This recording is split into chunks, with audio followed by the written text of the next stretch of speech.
పనుల కోసం ప్రాజెక్టుల కోసం సర్కార్లకు లంచం ఇస్తున్నాడు ఆదాని అని దునియా మొత్తం మస్తుగా పంచాది నడుతున్నది కదా. అగోగా పంచాదిల ఏపీల జగనన్న పేరు, తెలంగాణలో రేవంత్ అన్న పేరుతోటి మస్తుగా రచ్చ అవుతున్నది. అధిష్టానం పర్మిషన్ లేకపోతే చిన్న పదవి కూడా ఇయ్యరు ఇల్లు. గసుంటిది ఆదాని ముచ్చట కూడా అధిష్టానంకు తెలియకుంటే ఏం చెయ్యలే, అందరందరే గీ చెయ్యిపాటోళ్ళు అని మొన్న లాజిక్ తీసిండు కేటీఆర్ అన్న. అగో గందుకే ఇవాళ మైకుల ముంగట్టుకొచ్చి మరీ మాట్లాడిండు సీఎం రేవంత్ అన్న. ఇంకా జైలుకు పోతే సీఎం అవుడు అనే సెంటిమెంట్ గురించి కూడా చిత్రంగా మాట్లాడిండు. మరి ఏం మాట్లాడిండో ఏందో ఇందాం పాండ్రి. ముందుగాలనైతే ఆదాని ముచ్చట్నే తీసిండు సీఎం రేవంత్ అన్న. చాలా సంస్థలు ముందుకొచ్చి రాష్ట్ర ప్రభుత్వం ప్రారంభించిన ప్రతిష్టాత్మకమైన యంగ్ ఇండియా స్కిల్స్ యూనివర్సిటీకి నిధులను ఇవ్వడం జరిగింది. దాంట్లో భాగంగానే అదాని సంస్థ కూడా 100 కోట్ల రూపాయలను కార్పొరేట్ సోషల్ రెస్పాన్సిబిలిటీ కింద తెలంగాణ రాష్ట్ర ప్రభుత్వం ప్రారంభించిన యంగ్ ఇండియా స్కిల్స్ యూనివర్సిటీకి ఇస్తాము అని చెప్పి ఆమోద లేఖ ఇవ్వడం జరిగింది. అదేదో అదాని గ్రూప్ తెలంగాణ రాష్ట్ర ప్రభుత్వానికో ముఖ్యమంత్రి గారికో అప్పనంగా 100 కోట్ల రూపాయలు ఇచ్చినట్టుగా అనవసరమైన చర్చలకు రాద్ధాంతానికి తావిస్తున్నది. ఇప్పటి వరకు ఏ సంస్థ నుంచి కూడా తెలంగాణ రాష్ట్ర ప్రభుత్వం తన ఖాతాలోకి 1 రూపాయి కూడా తీసుకోలేదు, ఇంక్లూడింగ్ అదాని. అగో స్కిల్ యూనివర్సిటీ కోసం చాలా కంపెనీలు చెప్పినట్టే ఆదాని కూడా 100 కోట్లు ఇస్తానన్నాడట. కానీ ఇప్పటి వరకైతే ఏ కంపెనీకేంచి 1 రూపాయి కూడా రాలేదట. ఇక గిన్ని పంచాదుల నడుమ రేవంత్ అన్న ఓ పెద్ద నిర్ణయమే తీసుకున్నాడు ఆదాని ఇస్తానన్న 100 కోట్ల మీద. మీరు ముందుకు వచ్చి ఉదారంగా తెలంగాణ యంగ్ ఇండియా స్కిల్స్ యూనివర్సిటీకి ఇస్తాన్న 100 కోట్ల రూపాయలను తెలంగాణ రాష్ట్ర ప్రభుత్వము స్వీకరించడానికి సిద్ధంగా లేదు.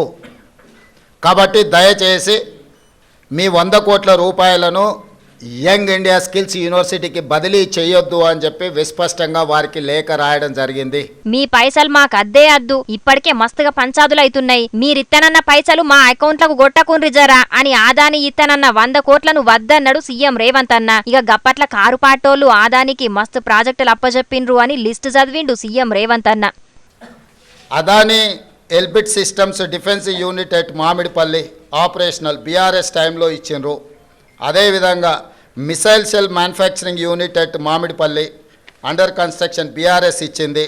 Microsoft data centre at Ellikatra BRS ఇచ్చింది. అదేవిధంగా 3 national highway projects Khammam to Suryapet national highway, Mancherial to Repallewada national highway, Khammam to Kodad national highway BRS ఇచ్చింది. 750 kV transmission line project BRS ఇచ్చింది.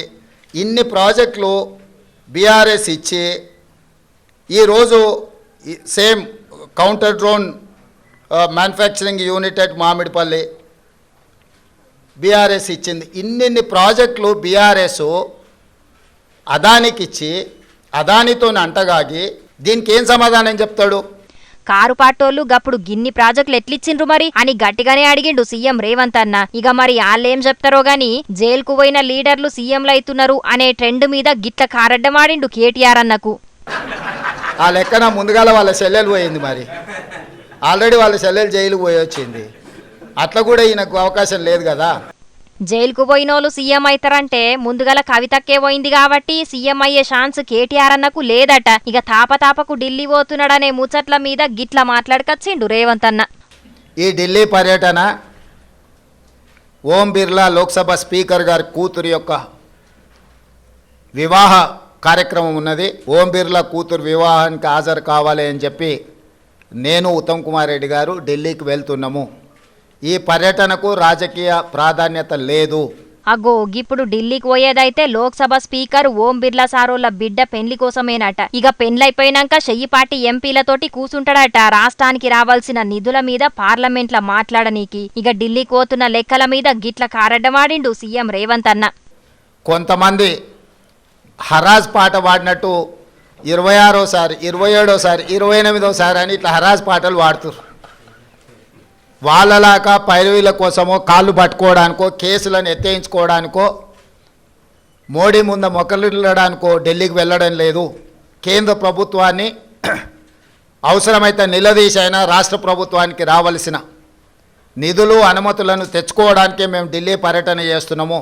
సెంటర్ కెంచి నిధుల కోసమే గిన్ని మల్కల ఢిల్లీ పోతున్నామని చెయ్యిపాటోళ్లు చెప్తున్నారు గాని ఇప్పటికీ 28 మల్కల ఢిల్లీ పోయి 28 పైసలు కూడా దేలే అని కారడ్డమాడుతున్నారు కారు పాటోళ్లు. చూడాలే మరిగా ఇంకెన్ని మల్కల ఢిల్లీ పోతాడో సీఎం సారు, ఎన్ని నిధులు తెత్తడో అని ఎదురు చూడబట్టిండ్రు తెలంగాణ పబ్లిక్.